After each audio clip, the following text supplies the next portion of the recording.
Sebelum melanjutkan, jangan lupa subscribe dulu, terima kasih. Bab 459, Tugas Penting. Penguasa neraka mengenakan topengnya dan meninggalkan kediaman Feng. Serigala abu-abu dan bayangan satu mengikutinya dari belakang. Sementara Feng Jiu hanya diikuti oleh Leng Hua karena Leng Suang tinggal di kediaman. Banyak orang keluar ke jalan. Tertarik oleh temperamennya yang luar biasa, sejumlah wanita di jalan terus-menerus meliriknya dengan genit. Namun, beberapa orang juga menyadari bahwa penguasa neraka bertopeng adalah orang yang membunuh monster tua jiwa baru lahir di depan gerbang kediaman Feng hari itu. Mereka tidak berani terlalu dekat dengannya dan hanya menatapnya dari jauh sambil berbicara tentangnya dengan suara rendah. Feng Jiu tidak memperdulikan tatapan dari orang-orang kota. Dia tersenyum dan bertanya kepada penguasa neraka yang berjalan di sampingnya, kota ini punya restoran bubur yang cukup enak. Bagaimana kalau kita makan di sana dan jalan-jalan? Mendengar ini, penguasa neraka menyadari bahwa dia belum sarapan pagi ini. Dia mengangguk, pimpin jalan. Itu di seberang jalan di depan. Dia tersenyum dan membawa mereka ke sebuah warung bubur. Warung itu terletak di pojok jalan. Pemiliknya adalah sepasang suami istri tua. Biasanya, ada sekitar 3 hingga 5 pelanggan di warung itu. Saat ini, tidak ada pelanggan di sana, mungkin karena sudah mendekati tengah hari.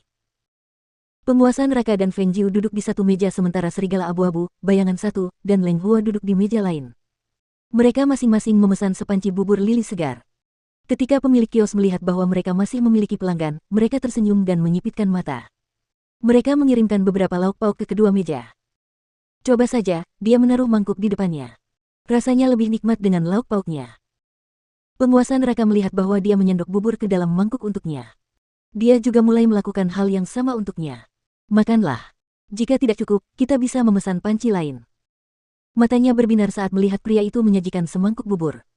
Namun, dia tidak dapat menahan tawa setelah mendengar kata-katanya, sudah cukup kalau 2 orang bisa menghabiskan sepanci bubur. Lagi pula, ada banyak makanan ringan di kota ini. Kita sudah berjalan jauh, makanan adalah hal terakhir yang perlu kita khawatirkan. Dia mencampur lauk pauk dalam bubur dan mulai makan. Pagi ini tidak ada yang mengenyangkan perutnya. Dia disibukkan dengan urusan para pengawal Feng dan berniat untuk makan setelah kembali ke halamannya.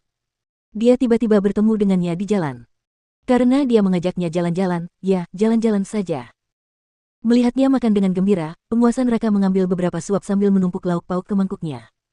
Sepanci kecil bubur berisi sekitar 4 hingga 5 mangkuk. Selain satu mangkuk yang telah dimakannya, Feng Jiu menghabiskan semua bubur yang tersisa. Apakah kamu sudah kenyang sekarang? Aku sudah kenyang. Ia mengelus perutnya. Sepanci bubur memang mengenyangkan.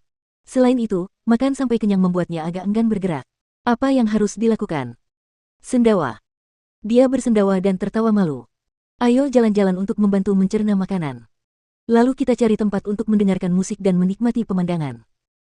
Penguasa neraka tidak punya pilihan lain, dia hanya ingin menghabiskan lebih banyak waktu dengannya.